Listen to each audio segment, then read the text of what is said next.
네, 안녕하세요. 저 오늘 소개받은 윤태청이라는 단체를 만들어서 활동하고 있는 이재정입니다. 반갑습니다. 오늘 대략 말씀드릴 내용은 이 정도이고요. 간단하게 소개 말씀을 드리면 저는 그 비상계엄 12월 3일 비상계엄 사태 이후에 청년들을 모아서 윤석열 퇴진을 위해 행동하는 청년들이라고 하는 단체를 만들어서 활동을 이어오고 있습니다. 지금은 최근에는 윤석열이 퇴진이 되었으니까 어떻게 이름을 바꿀까 고민을 하다가 좀 광장의 목소리들을 좀 이어나가 보자라는 취지로 광장을 잇는 윤태청이라는 이름으로 단체 이름을 전환해서 활동을 하고 있고요. 아까도 말씀 주셨지만 12월 3일이 까마득하게 옛날 일 같지만 사실 7개월밖에 지나지 않았습니다. 그때 아마 국회로 달려나가셨던 분들도 계실 거고 되게 애타는 마음으로 SNS나 아니면 TV를 통해서 그 소식을 지켜보신 분들이 계실 텐데요. 그때 굉장히 많은 시민들 그리고 그중에는 많은 청년들 역시 국회 앞으로 달려나갔습니다. 그때 만났던 많은 청년들이 이런 이야기를 했어요. 우리가 태어나서 민주화 운동을 하게 될 줄 몰랐다. 이런 이야기를 하기도 했었는데요. 그래서 저는 광장에서 이러한 여러 가지 활동을 해왔고 근데 광장에 많은 특히나 여의도에서 집회가 한참 있었을 때 응원봉을 든 수많은 청년들이 거리로 나왔죠. 근데 되게 다양한 해석과 반응들이 있었어요. 굉장히 기특하다, 응원봉을 든 여성들, 여성 청년들이 미래다, 이런 이야기들도 있었지만, 누군가에 의해서 선동되어서 나왔다, 중국의 사주를 받았다, 북한의 사주를 받았다, 이런 5만 가지 이야기들이 나왔습니다. 근데 묘하게 그 모든 이야기들이 좀 불편함이 있었어요. 너무 기특하다고 이야기하는 시선도, 아니면 너무 비난을 하는 시선도 모두 다 우리를 충분히 설명하지 못한다라는 인식이 있었습니다. 그래서 저와 같이 활동하는 동료들은 우리의 목소리를 직접 해석하고 기록해보자라는 취지로 윤석열 퇴진 집회에 참여한 청년 1000여 명을 대상으로 설문조사를 진행했습니다. 그리고 최근 주말에 그 후속 인터뷰를 진행했던 FGI 결과가 나와서 그 이야기도 최초 공개입니다. 오늘 이 자리에서 처음으로 공개를 드리려고 하고요. 그리고 제가 신진욱, 이승윤, 양승훈 교수님들과 함께 광장 이후라는 책을 펴냈었는데 대선 직전에 펴냈었어요. 근데 그 책에는 저 설문조사 결과 내용만 담겨 있습니다. 근데 오늘은 FGI 결과까지 풍성하게 들려드리도록 하겠습니다. 우선 그럼 광장에 어떤 사람들이 나왔는가를 설문조사를 통해 확인해 보았습니다. 많은 언론에서 청년 여성들이 나왔다라고 했던 것처럼 응답자 역시 여성이 76.7%로 가장 많이 나왔고요. 그리고 윤석열 퇴진 집회가 첫 집회다라고 한 사람들도 36.9%가 됐습니다. 그렇다면 63%는 이전부터 다양한 집회에 참여해본 경험이 있는 청년들이었는데 박근혜 탄핵 집회 경험이 가장 많았고 여성 같은 경우에는 성평등 관련한 집회 참여 경험이 그리고 남성 같은 경우에는 노동 관련 집회 참여 경험이 있었다는 응답이 있었습니다. 그렇다면 FGI를 통해서 광장 청년들은 나와 이 광장에 나온 청년들을 어떻게 해석하고 있는가를 FGI를 통해서 봤습니다. 여성 또는 퀴어 집단 같은 경우에는 본인들을 사회적 소수자로서 인식하고 소수자로서 이 계엄 사태가 발생했을 때 내가 가장 큰 타겟이 될 수 있겠다. 그리고 이런 억압받은 사람들이 더 목소리를 내야 된다라는 자기인식하에 나온 것이 광장의 참여 동력이라는 것을 확인할 수 있었고요. 남성 집단 같은 경우에는 본인들을 남성 집단 내에서 소수자로 인식하는 경향이 있었습니다. 그렇다는 거는 소위 말하는 요즘에 청년 극우와 청년 남성의 극우와 이런 이야기들도 많이 하죠. 근데 광장에 나왔던 많은 청년 남성들은 남성 집단 내에서는 본인들이 소수자고 소위 말하는 이대남 담론으로는 분류되지 않는다라고 여기는 남성들이 광장에 많이 나왔다는 것을 확인할 수 있었습니다. 그렇다면 이들이 왜 광장에 나왔는가를 보았을 때는 여러 가지 응답들 중에 비상계엄에 대한 충격이 당연히 높았고 놀라웠던 지점은 시민으로서의 책임감을 느낀다라는 인식이 높았고 그 다음에 윤석열 정부의 지속적으로 실망이 누적되어 왔다라고 하는 응답들을 볼 수 있었습니다. 근데 이것들을 좀 성별이나 이전 집회 참여 경험으로 나누어 보았을 때는 청년 여성 같은 경우에는 남성보다 더 그 계엄 선포 전부터 윤석열 정부의 비판적인 인식을 가지고 있었다라는 응답이 높았고요.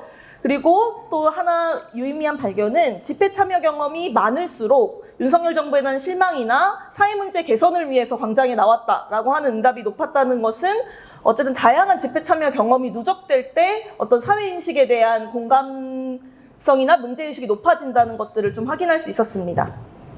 그리고 또 FGI를 통해서 자세하게 살펴보았습니다. 왜 광장에 나왔는지를 보았을 때 여러 다섯 가지 카테고리로 나눠 보았는데요. 첫 번째는 어떤 생존의 문제 때문에 광장에 나왔다. 그것은 지금의 청년 세대가 세월호 세대이자 이태원 세대이자 계엄 세대로서 어떤 누적된 위기인식 같은 것들을 경험해 왔다는 것을 확인할 수 있었고요. 그리고 시민으로서의 책임감이나 행동하는 마음을 갖고 있었다. 내가 다양한 사회 문제가 발생했었을 때 행동하지 않았지만 이 계엄 사태만은 행동해야 되겠다라는 책임감들을 느끼고 있었다는 것을 확인할 수 있었습니다. 그리고 많은 응답자들이 그리고 광장에서 만났던 많은 청년들이 이야기했던 게 어떤 부채감이 나를 나오게 했던 동력이라고 이야기를 했어요. 특히나 12월 3일에 그 여의도로 당장 달려나가지 못했던 그 순간에 대한 죄책감, 그리고 무서워도 달려나갔던 시민들에 대해서 어떻게든 갚고 싶다는 마음, 되게 소중한 마음들이죠. 그런 마음들이 광장을 4개월 넘게 이렇게 끌고 올 수 있었던 동력이었다라고 볼 수 있을 것 같습니다. 그리고 광장이 소속감을 느끼게 하는 장소였다는 의미도 있었습니다. 그것은 무엇이냐면 보통 일상적으로 청년들이 정치적인 논의를 하고 나의 소수자성을 안전하게 인정받는 공간이 없었는데 광장에 나가면 어떤 평등선언 같은 것들이 울려 퍼지고 그리고 다양한 소수자들이 나와서 발언을 하고 이런 모습들이 내가 이곳에서는 어떤 정체성을 드러내도 안전하구나 라고 하는 소속감을 느끼게 했다는 것이고요. 그리고 필요한 곳에 연대를 하기 위해서 나왔다는 응답들이 있었는데 이거는 윤석열 퇴진 집회로 시작했지만 다양한 소수자들의 아젠다에 그 광장을 통해서 관심을 갖게 되고 그것이 다양한 집회 현장으로 이어지는 그런 하나의 흐름들을 보였다는 것을 볼 수 있습니다. 그렇다면 광장에 어떤 요구사항들이 가장 중요하다고 생각하느냐. 근데 이 설문조사가 1월 달 초에 진행이 된 상황이었어요. 근데 이때 가장 핵심적인 요구로 청년들이 응답한 것은 사회 대개혁의 요구를 관철시키는 것이다 라고 했습니다. 다른 응답들은 내란 범죄 수사나 윤석열 탄핵이나 여러 가지들이 있었는데 1월 달 분위기를 생각하시면 우리가 이렇게 4월까지 윤석열 파면 선고가 길어질 거라고 생각 못했고 윤석열이 중간에 이렇게 감옥을 걸어 나올 거라고도 생각을 못했던 시즌이기 때문에 파면이나 내란 범죄에 대한 척결은 어느 정도 안정적으로 이루어질 것이다 라는 기대들이 있지 않았을까. 그렇기 때문에 우리는 한 발 더 나아가서 사회대개혁까지 나아가야 된다라는 것들이 청년들의 인식이었던 것 같습니다. 근데 사회대개혁이라는 말에 대해서 굉장히 아마 시민사회에서도 많은 비판들이 있었던 걸로 알고 있어요. 그 사회대개혁이 도대체 그럼 뭐냐? 그래서 이 FGI를 통해서 청년들한테 사회대개혁이 뭐라고 생각하냐를 질문했습니다. 대부분의 참가자들이 사회대개혁 했을 때 어떤 내란 청산이 제일 중요한 우선 과제인 것 같다라고 이야기하면서도 광장에서 울려 퍼진 다양한 아젠다들, 예를 들어 성소수자의 문제라든지 여성차별의 문제라든지 사회적 참사에 대한 문제라든지 이런 것들이 순차적이고 동시다발적으로 이뤄져야 된다라고 하는 인식들을 가지고 있었고요. 그리고 그렇다면 사회대개혁 여러 아젠다들 중에 뭐가 제일 우선순위에 놓여야 되냐라고 질문했었을 때는 그런 우선순위를 설정해왔던 그동안의 관행에 대해서 비판적인 인식을 보이는 반응들도 있었습니다. 그리고 또 하나는 광장의 제도화, 어떤 수기 민주주의가 가능한 공론장이 퇴진 집회 이후에도 계속 이어졌으면 좋겠다라는 바람을 이야기하기도 했습니다. 근데 실질적으로 사회대개혁이 이루어질 것인가에 대해서는 회의적인 반응들도 살펴볼 수 있었습니다. 대체로 연구 참여자들이 어떤 광장의 아젠다라고 하는 것들이 자본의 이해관계에 얽혀 있거나 아니면 시민들의 삶과는 유리되어 있다고 느끼거나 아니면 이미 강력한 기득권이 형성되어 있는 아젠다 같은 경우에는 우리가 아무리 요구해도 사실은 안 들어지지 않을까 이런 불안감 같은 것들을 좀 가지고 있었다고 볼 수 있고요. 뭐 대표적으로는 뭐 노동 문제나 뭐 직장 내 괴롭힘의 문제, 뭐 주거의 문제, 환경 문제 이런 것들은 다양한 이해관계가 이미 얽혀 있고 그렇기 때문에 내가 너무 내 생존에 필요하기 때문에 이야기는 하지만 이것들이 관철될까, 실질화될까에 대해서는 좀 우려하는 마음들 그리고 뭐 이주민이나 동물권 같은 문제에서는 사람의 문제가 더 중요하기 때문에 이건 나중에 문제야, 뭐 우리 국민이 우선이야 이런 논의 속에서 배제되지 않을까에 대한 우려들 그리고 뭐 여성 문제나 교육 문제 같은 것도 어떤 기득권이 가로막혀 있기 때문에 관철되지 않을까, 관철이 안 되지 않을까에 대한 우려들을 가지고 있었습니다. 그렇다면 청년들은 집회에 참여함으로써 어떤 경험들을 했느냐를 보았을 때 이걸 워드클라우드 분석을 해보았을 때 뭐 사람 연대, 어떤 참여와 발언 뭐 이런 것들이 가장 많이 보이죠. 그리고 뭐 주목받았던 것처럼 뭐 응원봉이나 뭐 다양하게 이제 나중에는 거의 1인 1깃발을 들고 나올 정도로 이제 각자가 깃발을 만드는 문화가 이번 집회의 새로운 문화이기도 했는데 그런 것들에 대한 기억들을 많이 이야기했습니다. 그래서 저는 이 광장이 그냥 단순한 장소거나 뭐 정치적인 사건이 아니라 어떤 서로가 어떤 사람의 존재를 확인하고 어떤 연대의식을 확장해 나가는 그런 공간으로서 작용을 했다라는 것들을 좀 이야기하고 싶었습니다. 그리고 이 어떤 광장에서 어떤 것들이 기억에 남았느냐를 질문하고 이것들을 공간 중심으로 이 키워딩을 했을 때 남태령에 대한 언급이 가장 높았습니다. 아마 제가 느끼기로는 많은 선배님들께서는 당연히 여의도지, 뭐 광화문이지 이렇게 하는 반응들도 있었는데 광장의 청년들은 남태령의 공간을 기억하고 있다는 것이 주는 함의들이 있다고 생각하는데요. 이것은 완전히 이전과는 다른 방식의 새로운 연대를 가능했고, 뭐 예를 들어서 뭐 여성 성소수자, 뭐 청년들이 모여서 농민이라는 굉장히 낯선 존재들과 연대를 함으로써 승리를 이뤄낸 경험들을 남태령을 통해 했기 때문에 이 공간이 주는 상징성이 있다고 이야기를 하고 있고 실제로 남태령만을 연구하거나 남태령만을 기록하는 연구팀들도 지금 존재하는 상황입니다. 그렇다면 민주주의 위기를 어떤 장면에서 느꼈느냐를 보았을 때 단순히 이제 계엄을 선포한 것만 위기로 느낀 것이 아니라 어떤 정치권이 이를 방조하고 오히려 동조하는 모습들을 보면서 문제의식을 느끼고 있었고요. 그리고 아마 이거는 저희 세대의 향후 가져갈 민주주의 되게 중요한 문제라고 생각하는데 뭐 여성이나 성소수자, 트랜스젠더와 같은 그런 소수자에 대한 혐오 담론이 확장되는 것들을 보면서 이건 역시 민주주의 위기다라고 느끼고 있었고 그리고 어떤 다양한 사회적 참사 세대로서 뭐 이태원 참사나 뭐 남태령이나 전장현 같은 그런 다양한 문제 속에서 공권력이 누구한테는 잘해주는데 누구한테는 굉장히 차별적이나 배척적으로 구는 부분에 대해서 민주주의 위기인식을 느끼고 있었습니다.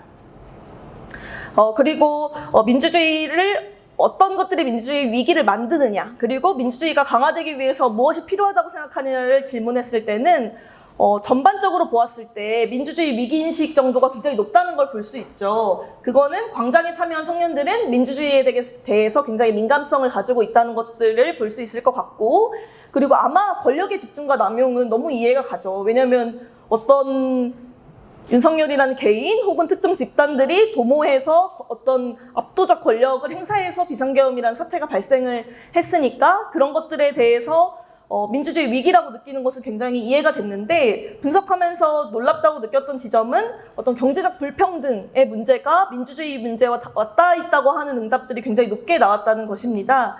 그리고 이것들을 해소하기 위해서 가장 높게 나온 것이 경제적 불평등 문제를 해소하고 기회의 평등을 보장해야 민주주의가 강화될 수 있다라고 하는 것들이 중요한 발견이라고 볼 수 있습니다. 그렇다면 어떤 한국 사회가 더 좋은 한국 사회냐를 질문했었을 때는 가장 많이 나온 것이 어떤 평등하고 다양성이 보장되고 그런 소수자의 존재들이 존중받고 포용되는 사회를 원하고 있었습니다. 이거를 종합해 보았을 때 가장 해결해야 되는 거는 경제적 불평등의 문제이고 근데 우리가 나아가야 될 지점은 다양한 평등성이 보장되는 지점이라는 거죠. 이거는 소위 말해서 어떤 경제적 불평등의 문제도 해소되어야 하지만 어떤 이 한국 사회의 저변에 깔려있는 그런 혐오나 차별의 문제들까지 나아가야 진정한 민주주의의 완성이다라는 것들을 청년들이 말하고 있다라고 볼 수 있습니다. 그렇다면 우리가 이렇게 광장의 이야기를 아마 생경하게 느끼시는 분들도 있지만 되게 많이 들어본 이야기라고 느끼실 수 있을 것 같은데, 그렇다면 우리가 그동안 만들어 왔고 앞으로 만들어 나갈 민주주의나 새로 만들 세상들은 어떻게 그려볼 수 있을까에 대한 이야기를 좀 가지고 왔습니다. 우선은 지난 박근혜 탄핵 집회를 오히려 더 잘 기억하시는 분들도 계실 것 같은데요. 지난 집회와 이전 집회가 뭐가 달랐느냐를 사람들한테 질문했었을 때 가장 많이 이야기하는 것은 어떤 평등하고 민주적인 집회 문화를 만들기 위해 노력했다라는 것들이 이번 집회가 달랐다라고 하는 포인트 중에 하나인 것 같습니다. 당연히 광장이 온전히 평등하고 온전히 완성형이라고 볼 수는 없지만 최소한 어떤 평등하고 다양성이 보장되는 공론장을 실험하는 공간으로서 작용했다. 그리고 그것이 광장에 참여하는 청년들로 하여금 어떤 안정감을 제공했다라는 것은 한국 사회가 앞으로 가져갈 지점에서 굉장히 중요한 지점이라는 생각이 들고요.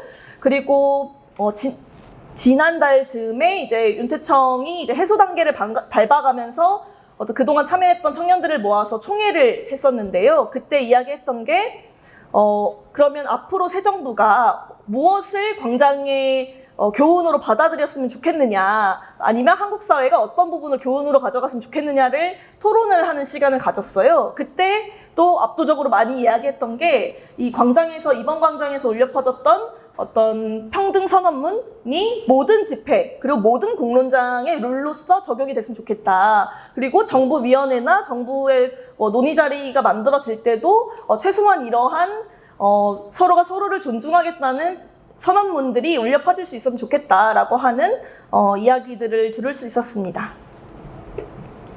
그리고 또 하나 달라진 집회 문화들은 이전 집회와 다르게 이번 집회는 굉장히 SNS를 통해서 주최 측과 참여자들이 긴밀히 소통하고 이것들을 피드백으로 반영하고 개선하는 문화들이 자리 잡았다는 걸 볼 수 있을 것 같은데요. 예를 들어서 응원봉을 가지고 나온 청년들이 많아지니까 이제 집회 주최 측은 다양한 K-팝 그리고 가사들도 다 선별해서 문제가 없을 만한 가사들로 하지만 그 중에서도 가장 흥이 나고 가장 이제 구호와 찰떡일 것 같은 음악들을 선별해서 셋리스트를 만든다든지 그리고 이제 청년들이 깃발이라는 것을 들고 나옴으로써 본인들의 정체성을 표출하는 문화가 있었거든요.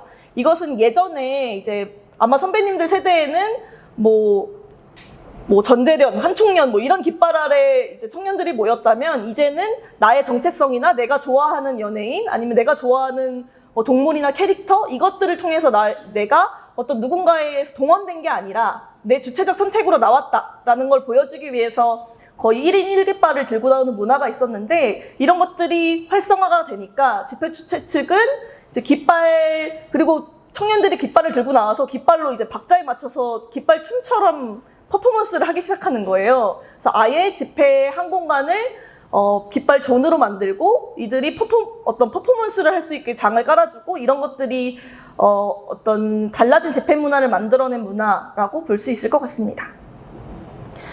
그리고 또 하나 고민해볼 지점은 어떤 혐오의 언어들이 예전에는 소위 말하는 반공주의로 대동단결했다면 이제는 다양하고 복합적인 언어들로 소위 말해서 반대편 광장들이 집결하고 있습니다. 예를 들어서 그동안 여성들을 공격해왔던 반페미니즘의 언어들이 이제 극우 집회의 선동의 언어로 차용이 된다든지 아니면 동성애를 비판하기 위해서 썼던 언어들이 극우의 언어들로 동원된다든지 이런 식의 어떤 혐오를 선동하는 언어들이 점점 진화하고 있는데 과연 우리가 민주주의를 지키는 진영으로서 이들을 대응하는 언어들이 그만큼 발전하고 있느냐에 대해서 좀 돌아볼 필요가 있을 것 같습니다. 네. 그리고 앞서서도 계속 불평등에 대한 문제를 이야기를 많이 했는데요. 저희 윤태청을 비롯해서 다양한 청년 단체들이 광장에서 함께 뭔가 연대해보자라고 해서 윤석열 물어가는 범청년행동이라는 연대체를 만들었습니다. 여기 패널분들 중에서도 함께 연대체 만들었던 분들이 계시는데 이 단체들이 이제 대선 대응을 하기 위해서 좀 단체 이름을 전환을 했어요. 그럼 뭘로 바꿀까를 고민하다가 그러면 우리 세대를 규정하는, 우리 세대의 문제를 규정하는 하나의 언어는 무엇일까를 고민했었을 때 불평등이라는 키워드를 꼽았습니다. 왜냐하면 세대 간 그리고 세대 내의 불평등이 점점점 심화되고 있고 이런 문제들이 복합적인 다양한 사회 문제들을 포용할 수 있는 언어라고 생각했기 때문입니다. 그래서 저희는 그런 청년 세대 내의 계급, 성별, 학력, 다양한 영역들의 불평등을 좀 톱파보고 이것들을 정책화해서 대선 국면에서 민주당 그리고 민주노동당과 정책간담회를 진행하는 등 다양한 청년들의 아젠다를 불평등이라는 키워드로 묶어서 아젠다화하는 활동들을 해왔고요. 이것들이 향후 새 정부 그리고 향후 한국 사회에서도 중요하게 다뤄져야 될 아젠다일 것 같아서 소개드리려고 가지고 왔고요. 그리고 광장에서 또 중요하게 가져가야 될 인식이 저는 돌봄과 연대라고 생각합니다. 딘 스페이드라고 그 코로나 이후에 21세기 상호부조론이라는 책을 써낸 작가가 어떤 이야기를 했냐면 어떤 비상사태가 벌어졌을 때 정부가 이에 대해서 제대로 대응 안 하면 진짜 보통 사람들의 연대가 일어난다는 거예요. 근데 되게 우리의 광장을 설명해 주는 것 같죠.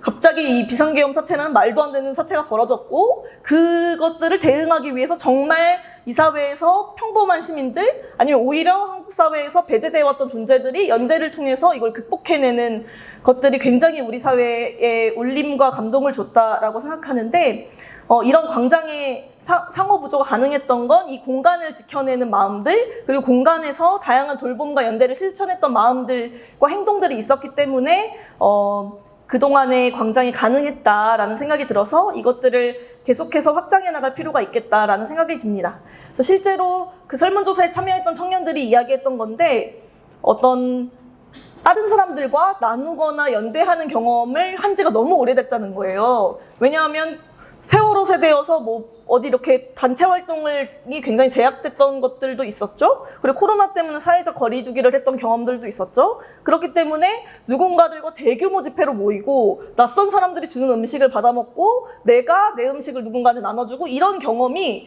거의 없다시피 한 세대에게 광장은 굉장히 새로운 경험들을 안겨줬다. 그리고 이것이 소위 요즘에 은둔고립 청년 문제들이 많이 대두가 되고 있는데 실제로 은둔고립 청년들 중에서 광장에 나가면 자릿수를 채우는 것이 중요하기 때문에 내가 나감으로 인해서 이 사회에 기여할 수 있는 게 있다라는 생각으로 고립에서 벗어나서 광장에 참여하게 됐다는 이야기를 하는 친구들도 있었거든요. 이런 것들이 어떤 외로움과 고립을 극복하는 하나의 문화가 되기도 하고 그리고 그동안 한국 사회는 진짜 나쁜 사람들만 있다고 생각했는데 광장에 나와서 새로운 사회적 신뢰를 회복하는 경험이 되기도 하고 그리고 다양한 연대 현장을 찾아다니는 소위 말해서 말벌 동지라고 하는 사람들이 생겼어요. 그게 무슨 의미냐면 그 인터넷상에 말벌 아저씨라는 밈이 있습니다. 막 이제 벌이 뜨면 막 어디든 달려가고 이런 것들을 말하는 소위 밈인데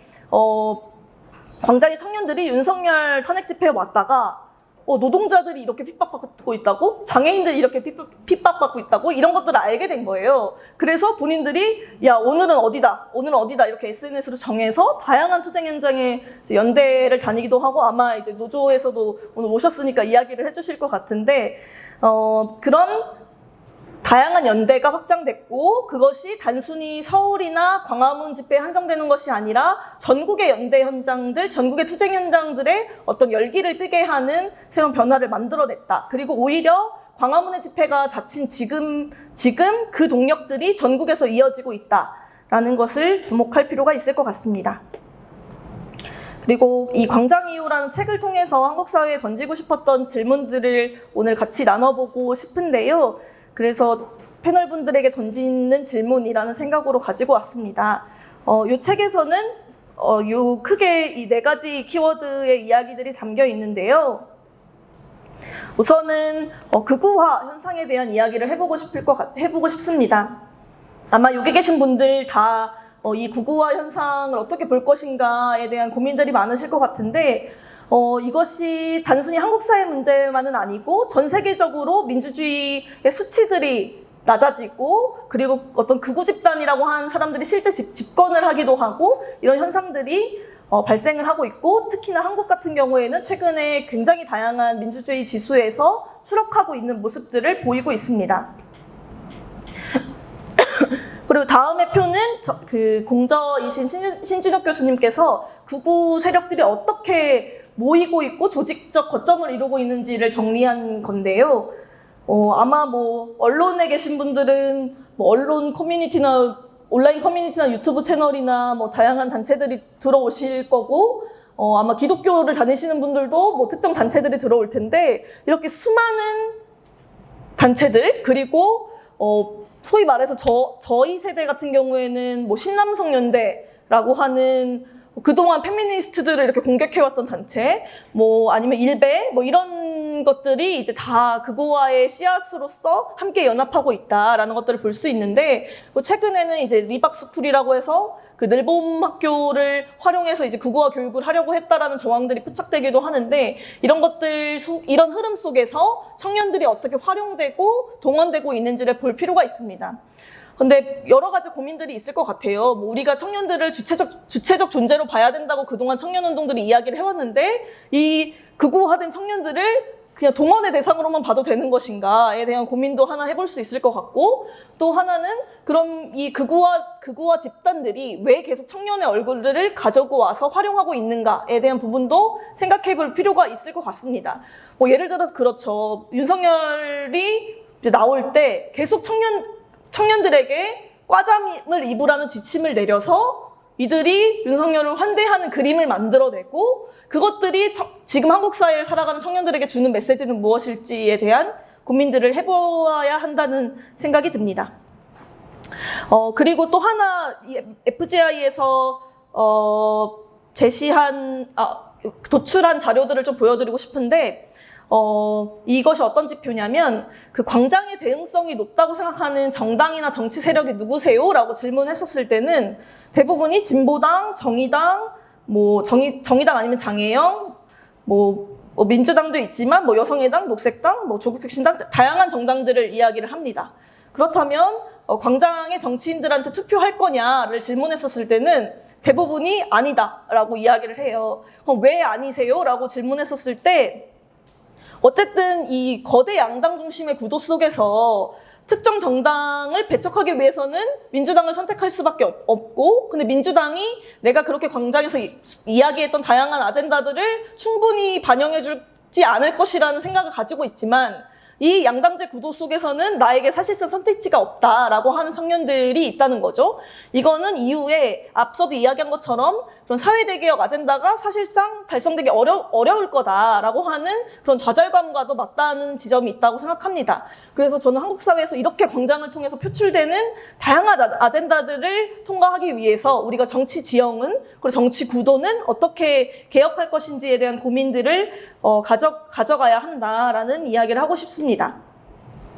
그리고 청년 세대 내에 다양한 불평등이 지금 포착되고 있습니다. 지금 2005년이랑 2022년의 지표를 보았을 때, 요거는 그 광장 이후라는 책에서 이승윤 교수님께서 연구한 데이터고요.